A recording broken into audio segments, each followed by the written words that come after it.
A year ago in the middle of the night, a 12-story oceanfront condo building in Surfside, Florida, came down with a thunderous roar, leaving a giant pile of rubble and claiming 98 lives, one of the deadliest collapses in U.S. history.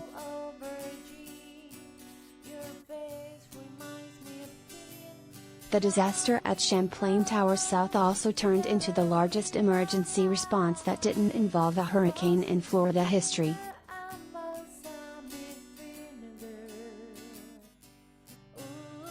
Its victims were being honored Friday at events on the ground where, for 2 weeks last June and July, rescue crews descended from elsewhere in Florida and from as far away as Mexico and Israel to help local teams dig through the pile and search for victims.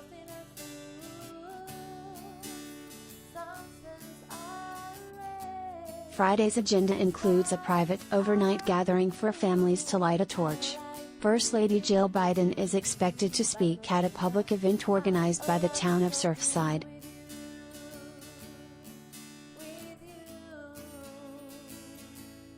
Only 2 teenagers and a woman survived the fall and were pulled from the rubble, while others escaped from the portion of the building that initially remained standing.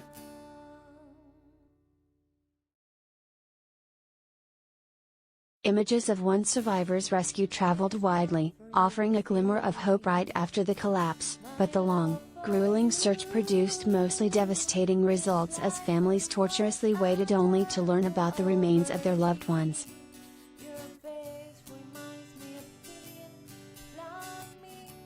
Those missing in the collapse included the 7-year-old daughter of a firefighter who helped in the search, later found dead with her mother, aunt and grandparents, a woman whose cries for help were heard in the early hours but suddenly stopped, and 2 sisters, 4 and 11, pulled from the rubble, who were so tiny they were buried in the same casket. A 12-year-old girl sat down to pray across the rubble for her physician father, who was ultimately found dead.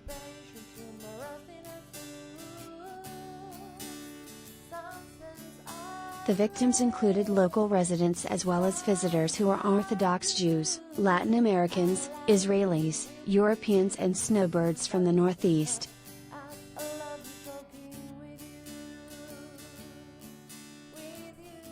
The cause of the collapse remains under investigation by the National Institute of Standards and Technology, with the probe entering a new phase this month to cut and drill into concrete and steel. Champlain Towers South had a long history of maintenance problems, and shoddy construction techniques were used in the early 1980s. Other possible factors include sea level rise caused by climate change and damage caused by saltwater intrusion.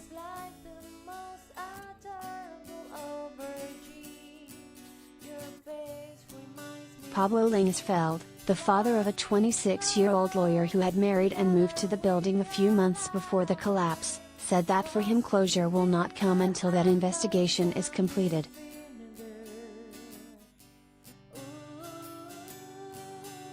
"This is a nightmare that never ends," Langsfeld told the Associated Press.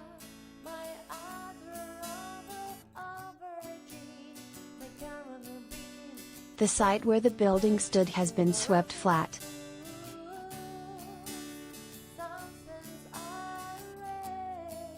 Although the investigation is expected to take years, a judge approved a compensation settlement topping $1 billion Thursday for the victims.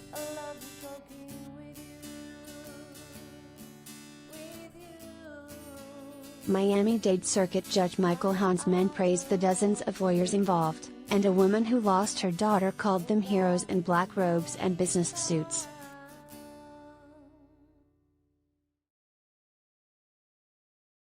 Hansman said the compensation deal was extraordinary in its scope and speed.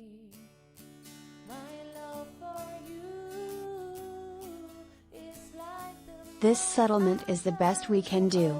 It's a remarkable result," he said.